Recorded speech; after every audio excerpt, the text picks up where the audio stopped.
The day the ramp wasn't the problem. When my wife's mobility van was towed by our overzealous HOA president for not joining their so-called mandatory association, she didn't get mad.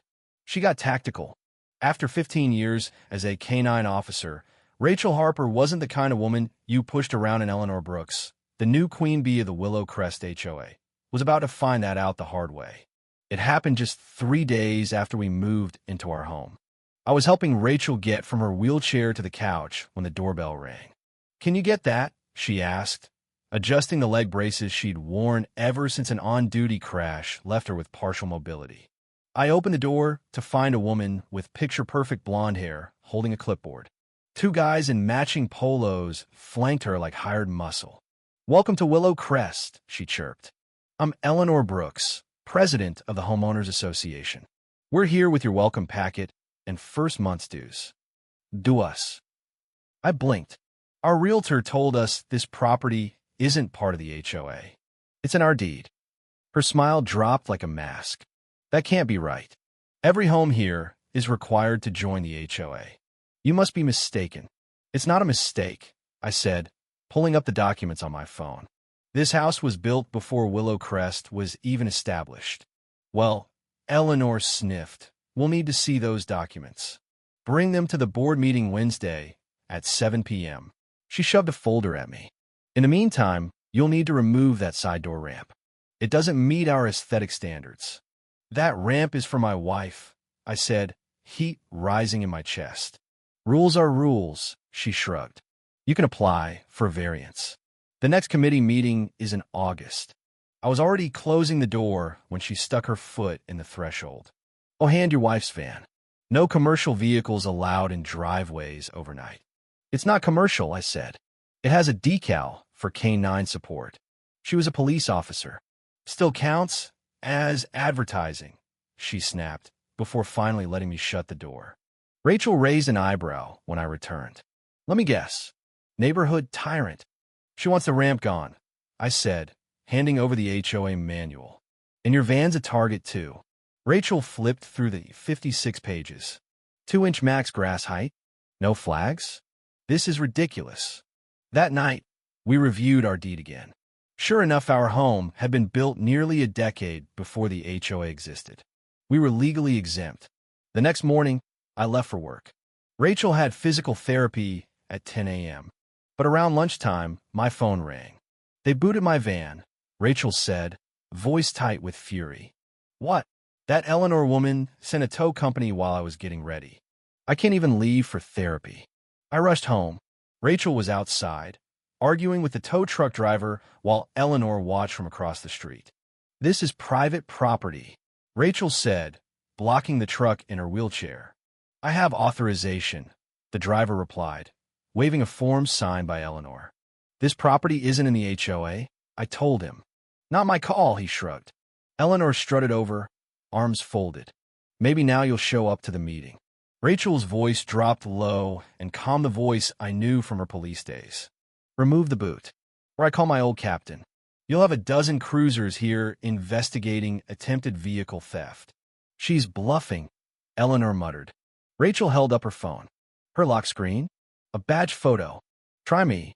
15 minutes later, the boot was gone, and a patrol officer, one of Rachel's former rookies, stopped by to check in. That night, we installed cameras. Rachel called a lawyer friend. We were ready for war. Over the next 2 days, Eleanor escalated. Neighbors blocked our driveway accidentally. Anonymous complaints rolled in. Someone even reported our sprinkler system. "They want to wear us down," Rachel said. "What now?" I asked. She smiled. "We fight smart, gather evidence, build allies, and bring everything to Wednesday's meeting." Through her old police contacts, Rachel dug into Eleanor Brooks. Turns out this wasn't her first HOA power trip, and she had ties to the towing company used. But the real slap came Wednesday morning. Rachel's van was gone towed while she was at therapy. I called her nonstop, panic rising. She finally answered from a tow lot across town. "They want $450 to release it. HOA claims it's a commercial vehicle." I drove over. She looked exhausted and furious. "This is beyond petty," I said. They scratched the ramp too. Rachel snapped photos. We're building our case. Back home, Rachel called a news reporter she'd worked with years ago. By the time the HOA meeting rolled around, a news crew was outside, cameras ready. Rachel rolled in wearing her full police uniform badges gleaming, medals polished. This is psychological warfare, she said with a wink. Inside, Eleanor nearly choked when she saw her. This is a private meeting. Eleanor barked when the press walked in. Public meeting in a public facility, the reporter replied. Rachel wheeled to the front. We're here to resolve two issues. One, illegal towing of an ADA-compliant vehicle. Two, harassment from an HOA we don't belong to. I laid out the paperwork. Deed, title, survey, all showing our exemption.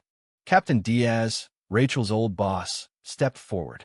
We're also investigating selective enforcement and financial misconduct. The room erupted.